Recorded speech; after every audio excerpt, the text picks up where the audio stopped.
This audio presentation of the Yoga Vashista Sara, the essence of Yoga Vashista, an English translation from the Sanskrit original, is brought to you by audioenlightenment.com. Copyright 2015. All rights reserved. Introduction. The Brihat, or the Great Yoga Vashista, or Yoga Vashista Maha Ramayana, as it is also called, is a work of about 32,000 Sanskrit couplets, traditionally attributed to Valmiki, the author of Srimad Ramayana. It is a dialogue between sage Vashista and Sri Rama, during which Advaita, the doctrine of non-duality in its pure form of a Jatavada, theory of non-origination, is expounded, with illustrative stories in between. This vast work was abridged some centuries ago by Abhinanada Pandita, a Kashmiri scholar, into 6,000 couplets, which go by the name of Lagu Yoga Vashista. This is a masterpiece in itself, like the original Brihat. Bhagavan Sri Rama Maharishi used to refer to Yoga Vashista frequently, and has even incorporated 6 couplets from it into his supplement to 40 verses. A further condensation of this work was made long ago by an unknown author into about 230 couplets, divided into 10 chapters as Yoga Vashista Sara, or the essence of Yoga Vashista, of which this translation is presented for the first time.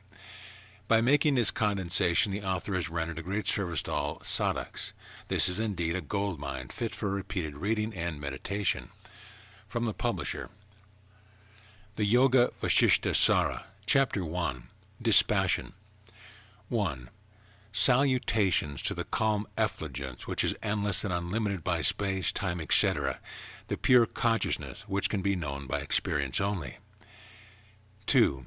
Neither one who is totally ignorant, nor one who knows it, that is, the truth, is eligible to study this book. Only he who thinks, I am bound, I must become free, is entitled to study it. 3. Until one is definitely blessed by the Supreme Lord, he will not find either a proper guru or the right scripture. 4. Just as a steady boat, O Rama, is obtained from a boatman, so also the method of crossing the ocean of samsara is learned by associating with great souls. 5. The great remedy for the long-lasting disease of samsara is the inquiry, who am I? To whom does this samsara belong, which entirely cures it? 6. Not a day should be spent in a place which does not possess the tree of a wise knower of truth, with its good fruit and cool shade.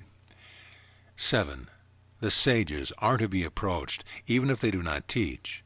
Even their talks in a light vein contain wisdom. 8. The company of sages converts emptiness into fullness, death into immortality, and adversity into prosperity. 9.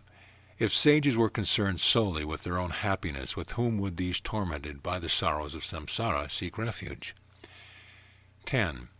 That which is imparted, O good soul, to a worthy disciple who has become dispassionate is the real wisdom. It is the real purport of the sacred text, and is also the comprehensive wisdom. 11. Following the customary method of teaching is only for preserving the tradition. Pure awareness results solely from the clarity of the disciple's understanding. 12. The Lord cannot be seen with the help of the sacred text or the Guru. The self is seen by the self alone with the pure intellect. 13. All the arts acquired by men are lost by lack of practice, but this art of wisdom grows steadily once it rises. 14. Just as an ornament worn round the neck is considered lost through forgetfulness and is gained when the mistake is realized, so also the self is attained when the delusion is removed by the words of the Guru. 15. He is indeed an unfortunate person who, not knowing his own self, takes pleasure in sense objects, like one who realizes too late that the food eaten by him was poisonous. 16. The perverted man, who even after knowing that worldly objects are deceptive, still thinks of them, is an ass, not a man. 17. Even the slightest thought immerses a man in sorrow. When devoid of all thoughts, he enjoys imperishable bliss. 18. Just as we experience a delusion of hundreds of years in a dream lasting an hour, so also we experience the sport of Maya in our waking state. 19. He is a happy man whose mind is inwardly cool and free from attachment and hatred, and who looks upon this world like a mere spectator. 20. He who has understood well how to abandon all ideas of acceptance and rejection, and who has realized the consciousness which is within the innermost heart, his life is illustrious. 21. On the dissolution of the body, the ether or consciousness, limited by the heart, alone ceases to exist. People lament needlessly that the self is extinct. 22. When pots, etc., are broken, the space within them becomes unlimited. So also when bodies cease to exist, the self remains eternal and unattached. 23. Nothing whatever is born or dies anywhere at any time. It is Brahman alone appearing illusory in the form of the world. 24. The self is more extensive than space. It is pure, subtle, undecaying, and auspicious. As such, how could it be born and how could it die? 25. All this is the tranquil, one without beginning, middle, or end, which cannot be said to be existent or non-existent. Know this and be happy. 26. O Rama, it is indeed nobler to wander begging about the streets of the outcast, an earthen bowl in hand, than to live a life steeped in ignorance. 27. Neither disease nor poison, nor adversity, nor any other thing in the world causes more suffering to men than such stupidity engendered in their bodies. Chapter 2. The Unreality of the World. 1. Just as the great ocean of milk became still when the Mandara mountain, with which it was churned by the Devas and Asuras, became still, even so the illusion of samsara comes to an end when the mind is stilled. 2. Samsara rises when the mind becomes active and ceases when it is still. Still the mind, therefore, by controlling the breath and the latent desires, the vasanas. 3. This worthless, burnt-out samsara is born of one's imagination, and vanishes in the absence of imagination. It is certain that it is absolutely unsubstantial. 4. The idea of a live snake and a picture of a snake ceases to be entertained when the truth is known. Similarly, samsara ceases to exist when the truth is realized, even if it continues to appear. 5. This long-living ghost of a samsara, which is the creation of a deluded mind of man, and the cause of his suffering, disappears when one ponders over it. 6. O Rama, Maya is such that it brings delight through its own destruction. Its nature is inscrutable. It ceases to exist even while it is being observed. 7. Dear boy, wonderful indeed is this Maya which deludes the entire world. It is on account of it that the self is not perceived, even though it pervades all the limbs of the body. 8. Whatever is seen does not truly exist. It is like the mythical city of Gandharas, the Fata Morgana, or a mirage. 9. That which is not seen, though within us, is called the eternal and indestructible self. 10. Just as the trees on the bank of a lake are reflected into the water, so also all these varied objects are reflected in the vast mirror of our consciousness. 11. This creation, which is a mere play of consciousness, rises up, like the delusion of a snake in a rope, when there is ignorance, and comes to an end when there is right knowledge. 12. Even though bondage does not really exist, it becomes strong through desire for worldly enjoyment. When this desire subsides, bondage becomes weak. 13. Like waves rising up from the ocean, the unstable mind rises out of the vast and stable expanse of the Supreme Self. 14. It is because of that which always, of its own accord, imagines everything quickly and freely, that this magical show of the world is projected in the waking state. 15. This world, though unreal, appears to exist and is the cause of lifelong suffering to an ignorant person, just as a non-existent ghost is the cause of a fear to the boy. 16. One who has no idea of gold sees only the bracelet. He does not at all have the idea that it is merely gold. 17. Similarly, towns, houses, mountains, serpents, etc., are all in the eyes of the ignorant man, separate objects. From the absolute point of view, this objective world is the subject, the self itself. It is not separate from the self. 18. The world is full of misery to an ignorant man, and full of bliss to a wise man. The world is dark to a blind man, and bright to one who has eyes. 19. The bliss of a man of discrimination who has rejected samsara and discarded all mental concepts constantly increases. 20. Like clouds which suddenly appear in a clear sky and suddenly dissolve, the entire universe appears in the self and dissolves into it. 21. He who reckons the rays as non-different from the sun and realizes they are the sun itself is stated to be nirvikalpa, the undifferentiating man. 22. Just as the cloth, when investigated, is seen to be nothing but thread, so also this world, when inquired into, is seen to be merely the self. 23. This fascinating world rises like a wave in the abrosional ocean of consciousness and dissolves in it. How then can it be different from it, that is, consciousness, in the middle, that is, when it appears? 24. Just as the foam, the waves, the dew, and the bubbles are not different from water, even so this world which has come out of the self is not different from the self. 25. Just as a tree consisting of fruits, leaves, creepers, flowers, branches, twigs, and roots exists in the seed of the tree, even so this manifest world exists in Brahman. 26. Just as the pot ultimately goes back to mud, waves into water, and ornaments into gold, so also this world which has come out of the self ultimately goes back to the self. 27. The snake appears when one does not recognize the rope. It disappears when one recognizes the rope. Even so this world appears when the self is not recognized.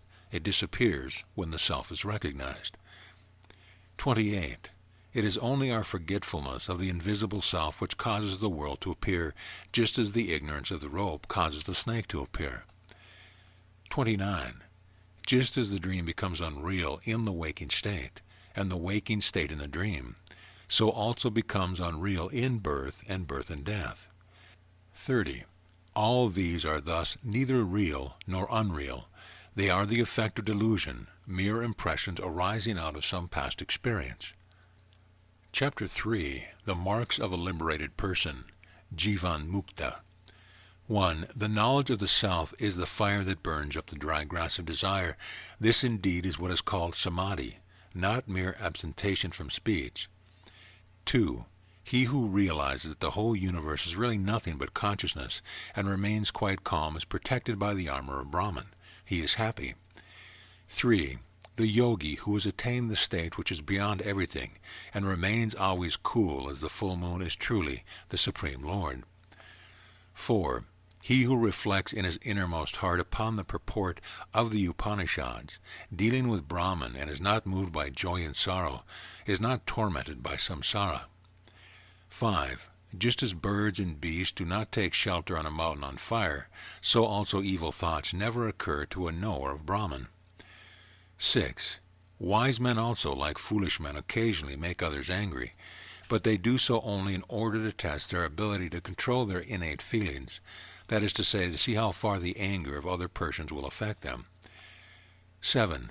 Just as the trembling of the body caused by the imaginary snake persists for some time, even after realizing that there is no snake, so also the effect of delusion persists for some time, even after getting rid of all delusion. 8. Just as a crystal is not stained by what is reflected in it, so also a knower of truth is not really affected by the result of his act. 9. Even while he is intent on outward action, the knower of truth always remains introverted and extremely calm like one asleep. 10. Firmly convinced of non-duality and enjoying perfect mental peace, yogis go about their work seeing the world as if it were a dream. 11.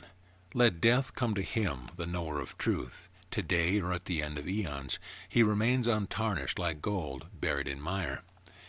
12. He may cast off his body at Kashi or in the house of an outcast, one who cooks dog flesh. He, the desireless one, is liberated at the very moment he attains knowledge of Brahman. 13. To one who is desireless, the earth, O Rama, is as insignificant as the hoofprint of a cow. Mount Mura, a mound, space as much as contained in a casket, and the three worlds a blade of grass. 14. Like an empty vessel in space, the knower of truth is empty both within and without, while at the same time he is full within and without, like a vessel immersed in the ocean. 15. He who neither likes nor dislikes the objects seen by him, and who acts in the world like one asleep, is said to be a liberated person. 16. He who is free from the knots of desire, and whose doubts have been set at rest, is liberated even when he is in the body, the Jivan Mukta. Although he may seem to be bound, he is free. He remains like a lamp in a picture. 17. He who is easily, as if in a sport, cast off all his egoistic tendencies, and has abandoned even the object of meditation, is said to be liberated even when he is in the body. 18. He who does not, like one blind, recognize or leaves far behind his relatives, who dreads attachments as he would a serpent, who looks upon sense enjoyments and diseases alike, who disregards the company of women as he would a blade of grass, and who finds no distinction between a friend and a foe, experiences happiness in this world and the next. 19. He who casts away from his mind all objects of perception, and attaining perfect quiescence, remains still as space, unaffected by sorrow, is a liberated man. He is the Supreme Lord. 20. The noble-hearted man whose desires of the heart have come to an end is a liberated man. It does not matter whether he does or does not practice meditation or perform action. 21. The idea of self in the non-self is bondage. Abandonment of it is liberation. There is neither bondage nor liberation for the ever-free self. 22. If by perceiving that the objects of perception do not really exist, the mind is completely freed from those objects, there ensues the supreme bliss of liberation. 23. Abandonment of all latent tendencies is said to be the best or the real liberation by the wise. That is also the faultless method of attaining liberation. 24. Liberation is not on the other side of the sky, nor is it in the netherworld, nor on the earth. The extinction of the mind resulting from the eradication of all desires is regarded as liberation. 25. O Rama, there is no intellect, no essence, no mind, and no individual soul. They are all imagined in Brahman. 26. To one who is established in what is infinite, pure consciousness, bliss and unqualified non-duality, where is the question of bondage or liberation, seeing that there is no second entity? 27. O Rama, the mind has by its own activity bound itself. When it is calm, it is free. Chapter 4. The Dissolution of the Mind. 1. Consciousness, which is undivided, imagines to itself desirable objects and runs after them. It is then known as the mind. 2. From this omnipresent and omnipotent Supreme Lord arose, like ripples in water, the power of imagining separate objects. 3. Just as fire born out of the wind, fanned into flame, is extinguished by the same wind, so also that which is born of imagination is destroyed by imagination itself. 4. The mind has come into existence through this imagination on account of forgetfulness. Like the experience of one's own death in a dream, it ceases to exist when scrutinized. 5. The idea of self in what is not the self is due to incorrect understanding. The idea of reality in what is unreal, O Rama, know that to be the mind. 6. This is he, I am this, that is mind. Such ideas constitute the mind. It disappears when one ponders over these false ideas. 7. It is the nature of the mind to accept certain things and to reject others. This is bondage, nothing else. 8. The mind is the creator of the world. The mind is the individual, Purusha. Only that which is done by the mind is regarded as done, not that which is done by the body. The arm with which one embraces the wife is the very arm with which one embraces the daughter. 9. The mind is the cause of, or produces, the objects of perception. The three worlds depend upon it. When it is dissolved, the world is also dissolved. It is to be cured or purified with effort. 10. The mind is bound by the latent impressions, the vasanas. When there are no impressions, it is free. Therefore, O Rama, bring about quickly through discrimination the state in which there are no impressions. 11. Just as a streak of cloud stains or appears to stain the moon, or a blotch of ink a lime-plastered wall, so also the evil spirit of desire stains the inner man. 12. O Rama, he who, with in-turn mind, offers all the three worlds like dried grass as an oblation in the fire of knowledge, becomes free from the illusions of the mind. 13. When one knows the real truth about acceptance and rejection, and does not think of anything but abides in himself, abandoning everything, his mind does not come into existence. 14. The mind is terrible, goram, in the waking state, gentle, santam, in the dream state, dull, mudham, in deep sleep, and dead when not in any of these three states. 15. Just as the powder of the kataka seed, after precipitating the dirt and water, becomes merged in the water, so also the mind, after removing all impressions itself, becomes merged in the self. 16. The mind is samsara. The mind is also said to be bondage. The body is activated by the mind, just as a tree is shaken by the wind. 17. Conquer your mind first by pressing the palm with the palm, grinding the teeth with the teeth, and twisting the limbs with the limbs. 18. Does not the fool feel ashamed to move about in the world as he pleases, and talk about meditation when he is not able to conquer even the mind? 19. The only God to be conquered is the mind. Its conquest leads to the attainment of everything. Without its conquest, all other efforts are fruitless. 20. To be unperturbed is the foundation of blessedness. One attains liberation by it. To human beings, even the conquest of the three worlds, without the conquest of the mind, is as insignificant as a blade of grass. 21. Association with the wise, abandonment of latent impressions, self-inquiry, control of breathing, these are the means of conquering the mind. 22. To one who is shod with leather, the earth is good as covered with leather, even so to the mind, which is full or undivided, the world overflows with nectar. 23. The mind becomes bound by thinking, I am not Brahman. It becomes completely released by thinking, I am Brahman. 24. When the mind is abandoned and dissolves, everything that is dual or single is dissolved.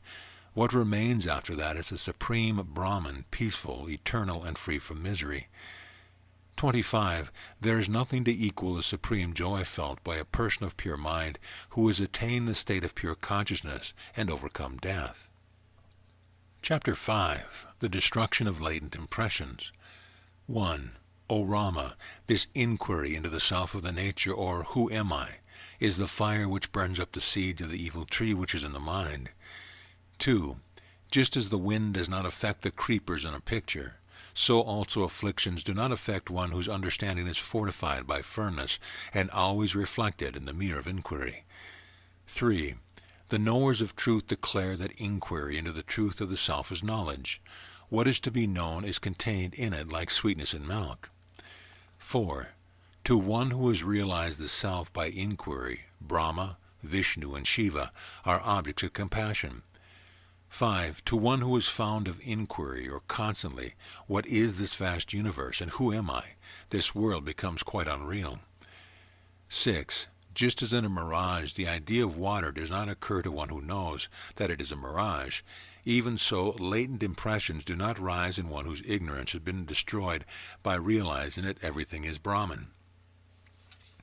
7. By the abandonment of latent impressions, or by the control of breathing, mind ceases to be mind. Practice whichever you like. 8. O pure soul, cherish the association of sages in the true scripture. You will attain the state of supreme consciousness, not in the course of months, but days. 9. Latent impressions cease to be active when one associates with sages, discards all thoughts of samsara, and remembers that the body has to die. 10. O Raghava, even ignorant persons convert, by the firmness of their conviction, poison into nectar and nectar into poison. 11. When this body is taken to be real, it serves the purpose of a body, but when it is seen to be unreal, it becomes like space, unsubstantial. 12. O Rama, while lying on a soft bed, you wander about in all directions with a dream body, but now, in this waking state, where is that body? 13. Just as a respectable man avoids contact with an outcast woman carrying dog's flesh, so also one should discard the thought, I am the body, even if everything were to be lost. 14. When the aspirant, sadhu, thinks only of Brahman and remains calm and free from sorrows, his egoity dies of itself. 15. If one realizes the unity of things everywhere, one always remains tranquil, inwardly cool and pure like space, without the sense of I. 16. If inwardly one is cool, the whole world will be cool, but if inwardly one is hot, that is agitated, the whole world will be a burning mass. Chapter 6. Meditation on the Self. 1. I, the pure, stainless, and infinite consciousness beyond Maya, look upon this body in action like the body of another. 2. The mind, the intellect, the senses, etc., are all the play of consciousness. They are unreal and seem to exist only due to lack of insight. 3. Unmoved by adversity, a friend of all the world in prosperity, without ideas of existence and non-existence, I live free from misery. 4. Inactive am I, desireless, clear as the sky, free from hankering, tranquil, formless, everlasting, and unmoving. 5. I have now clearly understood that the 5 elements, the 3 worlds, and I myself are pure consciousness. 6. I am above everything. I am present everywhere. I am like space. I am that which really exists. I am unable to say anything beyond this. 7. Let imaginary waves of universe rise or fall in me, who am the ocean of infinite consciousness. There is no increase or decrease in me. 8. How wonderful that in me, the infinite ocean of consciousness, waves of jivas, the individual souls, rise, sport for a while, and disappear according to their nature. 9. The world which has come into existence on account of my ignorance has dissolved likewise in me. I now directly experience the world as supreme bliss of consciousness. 10. I prostrate to myself, who am within all beings, the ever-free self abiding as inner consciousness. Chapter 7. Method of Purification. 1. O Raghava, be outwardly active but inwardly inactive, outwardly a doer but inwardly a non-doer, and thus play your part in the world. 2. O Raghava, abandon all desires inwardly, be free from attachments and latent impressions. Do everything outwardly, and thus play your part in the world.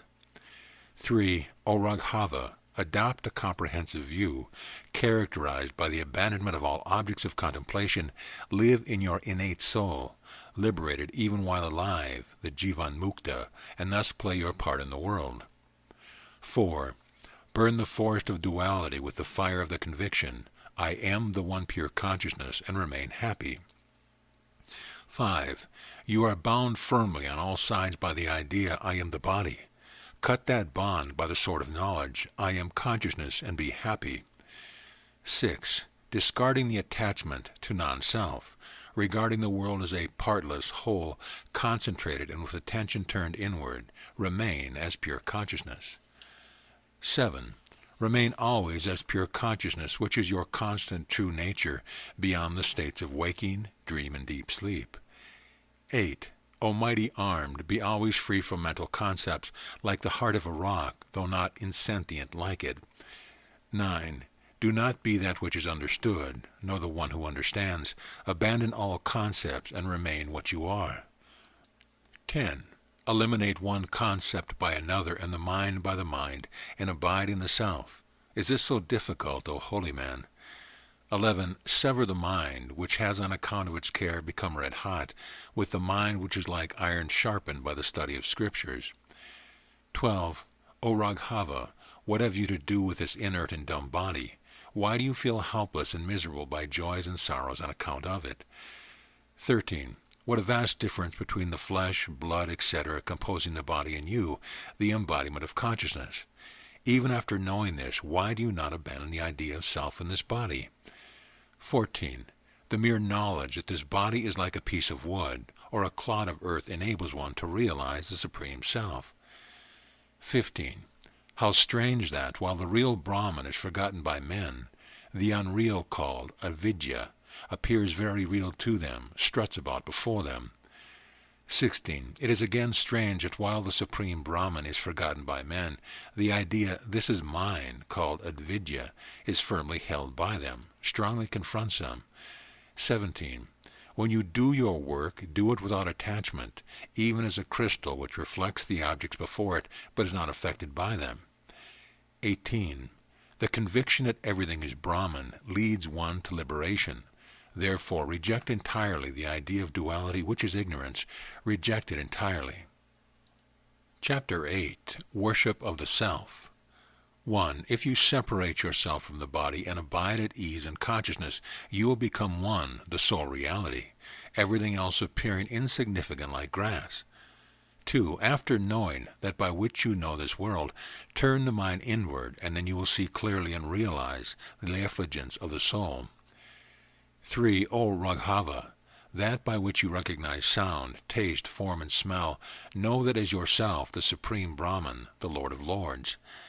4. O Raghava, that in which beings vibrate, that which creates them, know that self to be your real self. 5. After rejecting, through reasoning, all that can be known as non-truth, what remains is pure consciousness. Regard that as your real self. 6. Knowledge is not separate from you, and that which is known is not separate from knowledge. Hence there is nothing other than the self, nothing separate from it. 7. All that Brahma, Vishnu, Shiva, Indra, and others always do is done by me, the embodiment of consciousness. Think in this manner. 8. I am the whole universe. I am the undecaying Supreme Self. There is neither past nor future apart from me. Reflect in this manner. 9. Everything is the one Brahman, pure consciousness, the self of all, indivisible and immutable. Reflect in this manner. 10. There is neither I nor any other thing. Only Brahman exists, always full of bliss everywhere. Meditate on this calmly. 11. The sense of perceiver and perceived is common to all embodied beings, but the yogi worships the One Self. Chapter 9. Exposition of the Self. 1. When its assemblage of body, senses, etc. acts of its own accord, there arises an idea, I am this. This is the jiva, or ego, stained by the dirt of ignorance. 2. When the conviction that everything is the space-like or all-pervasive consciousness becomes firm, the jiva comes to an end like a lamp without oil. 3. Like a misguided Brahmin who abandons his own nobility and adopts the life of a Sudra, the Lord assumes the role of a jiva. 4. Just as a child sees the apparition created by its own fancy, so also the stupid jiva creates on account of delusion this unreal body and sees it as separate from him. 5. A child superimposes a real elephant on a clay elephant and plays with it. Even so, an ignorant man superimposes the body, etc., on the self and carries on his activities. 6. The picture of a snake does not cause fear of a snake when it is realized to be only a picture. Similarly, when the jiva snake is clearly understood, there is neither misery nor the cause of misery. 7. The snake superimposed on a garland merges in it, so also the sense of separateness rising from the self merges in the self. 8. Although bracelets, etc., appear to be many, as gold they are one, similarly, although the adjuncts are many, the self is really one. 9. Like the organs of the body and the modifications of clay, the vessels of clay, non-duality appears as duality, multiplicity, in the form of the moving and unmoving objects. 10. Just as a single face is reflected as many in a crystal, in water, or in ghee, or in a mirror, so also the one self is reflected in the many intellects or mind. 11. Just as the sky is, or appears to be, stained by dust, smoke, and clouds, so also the pure self is contact with the qualities of Maya, and appears to be soiled by them. 12. Just as metal in contact with fire acquires the quality of fire, namely heat, so also the senses, etc., in contact with the self acquire the quality of the self. 13. Just as the invisible Rahu becomes visible when it is seized by the moon, that is, comes in contact with the moon, even so the self is known by experiencing objects of perception. 14. When water and fire come together, they acquire the qualities of each other. Even so, when the self and the inert body come together, the self looks like the non-self, and the non-self looks like the self. 15. Just as fire thrown into a large sheet of water loses its quality, so also consciousness in contact with the unreal and the inert seems to lose its real nature and becomes inert. 16. The self is realized in the body only with effort, like sugar from the sugar cane, oil from the sesame seeds, fire from wood, butter from a cow, and iron from stones. 17. Like the sky seen in an unbroken crystal, the Supreme Lord of the nature of consciousness is seen in all objects. 18. Just as a big lamp kept inside a vessel made of precious stones illumines by its light both outside and inside, so also the One Self illumines everything. 19. Just as the sun's reflection in a mirror illumines other things, so also the reflection of the self in pure intellect illumines other things. 20. That in which this wonderful universe appears like a snake in a rope is the eternal, luminous self. 21. The self is without beginning or end. It is immutable existence and consciousness. It manifests space. It is the source of the jiva and higher than the highest. 22. The self is pure consciousness, eternal, omnipresent, immutable, and self-effulgent like the light of the sun. 23. The omnipresent self, the substratum of all, is non-different from the effulgent consciousness, like heat from fire. It can only be experienced, not known. 24. Pure consciousness without intellect, the Supreme Self, the illuminator of all, the indivisible, pervading everything within and without, is the firm support of all. 25. The Self is absolute consciousness. It is pure awareness, undecaying, free from all ideas of acceptance or rejection, and not limited by space, time, or genus. 26. Just as the air in the universe pervades everything, so also the Self, the Lord, abides bodiless in everything. 27. The consciousness which exists in the expanse of earth, in the ornaments, in the sky, and in the sun, exists also inside the worms lain in their shells under the earth. 28. There is neither bondage nor liberation, neither duality nor non-duality. There is only Brahman, always shining as consciousness. 29. Awareness is Brahman. The world is Brahman. The various elements are Brahman. I am Brahman. My enemy is Brahman. My friend and relatives are Brahman. 30. The idea of a consciousness and an object of consciousness is bondage. Freedom from it is liberation. Consciousness, the object of consciousness, and everything else is the self. This is the gist of all systems of philosophy. 31. There is only consciousness here. This universe is nothing but consciousness. You are consciousness. I am consciousness. The worlds are consciousness. That is the conclusion. 32. That which exists and that which shines is known to exist are all the self. Everything else which seems to shine does not really exist. Consciousness alone shines by itself. Ideas of knower and known are idle postulates. Chapter 10. Nirvana. Number 1. Supreme bliss cannot be experienced through contact of the senses with their objects. The supreme state is that in which the mind is annihilated through one-pointed inquiry. 2. The bliss arising from the contact of the senses with their objects is inferior. Contact with the sense object is bondage. Freedom from it is liberation. 3. Attain the pure state between existence and non-existence and hold on to it. Do not accept or reject the inner or the outer world. 4. Depend always on that true reality between the sentient and the inert, which is the infinite space-like heart. 5. The belief in a knower and the known is called bondage. The knower is bound by the known. He is liberated when there is nothing to know.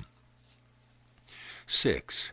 Abandoning the ideas of seer, seen, and sight, along with latent desires of the past, we meditate on that self, which is the primal light, that is the basis of sight. 7. We meditate on the eternal self, the light of light which lies between the two ideas of existence and non-existence. 8. We meditate on that self of consciousness, the bestower of the fruits of all thoughts, the illuminator of all radiant objects, and the farthest limit of all accepted objects. 9. We meditate on that immutable self, our reality, the bliss of which arises in the mind on account of the close contact between the seer and the seen. 10. If one meditates on that state which comes at the end of the waking state and the beginning of sleep, he will directly experience undecaying bliss. 11. The rock-light state in which all thoughts are still, and which is different from the waking and dream state, is one's supreme state. 12. Like mud in a mud pot, the Supreme Lord, who is existence and space-like consciousness and bliss, exists everywhere, non-separate from things. 13. The self shines by itself as the one boundless ocean of consciousness agitated by waves of thoughts. 14. Just as the ocean is nothing but water, the entire world of things is nothing but consciousness filling all the quarters like the infinite space. 15. Brahman and space are alike as to their invisibility, all pervasiveness and indestructibility, but Brahman is also conscious. 16. There is only the one waveless and profound ocean of pure nectar, sweet through and through, blissful everywhere. 17. All this is truly Brahman. All this is Atman. Do not cut up Brahman into I am one thing and this is another. 18. As soon as it is realized that Brahman is all-pervasive and indivisible, this vast samsara is found to be the Supreme Lord. 19. One who realizes that everything is Brahman truly becomes Brahman, who would not become immortal if he were to drink nectar. 20. If you are wise, you would become this Brahman by such conviction. If not, even if you are repeatedly told, it would be useless like offering thrown on ashes. 21. Even if you have known the real truth, you have to practice always. Water will not become clear by merely uttering the word kataka fruit. 22. If one has the firm conviction, I am the Supreme Self, called the undecaying Vasudeva, he is liberated. Otherwise he remains bound. 23. After eliminating everything is not this, the Supreme Being state, which cannot be eliminated, remains. Think, I am that, and be happy. 24. Know always that the Self is Brahman, one and whole. How can that which is indivisible be divided into, I am the meditator, and the other is the object of meditation? When one thinks, I am pure consciousness, it is called meditation. And when even the idea of meditation is forgotten, it is samadhi. 26. The constant flow of mental concepts relating to Brahman without the sense of I, achieved through intense practice of self-inquiry, is what is called samprajanata samadhi, or meditation with concepts. 27. Let violent winds which characterize the end of eons or kalpas blow, let all the oceans unite, let the 12 suns burn simultaneously, still no harm befalls one whose mind is extinct. 28. That consciousness, which is the witness of the rise and fall of all beings, know that to be the immortal state of immortal bliss. 29. Every moving or unmoving thing whatsoever is only an object visualized by the mind. When the mind is annihilated, duality, or multiplicity, is not perceived. 30. That which is immutable, auspicious and tranquil, that in which this world exists, that which manifests itself as the mutable and immutable objects, that is the soul consciousness. 31. Before discarding the sloth, the snake regards it as self, but when once it is discarded, it in its whole it does not look upon it as itself any longer. 32. He who has transcended both good and evil does not, like a child, refrain from prohibited acts from a sense of sin, nor does he do what is prescribed from a sense of merit. 33.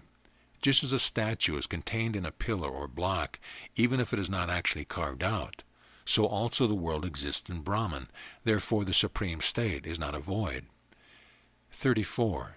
Just as a pillar is said to be devoid of the statue when it has not actually been carved out, so also Brahman is said to be void when it is devoid of the impression of the world.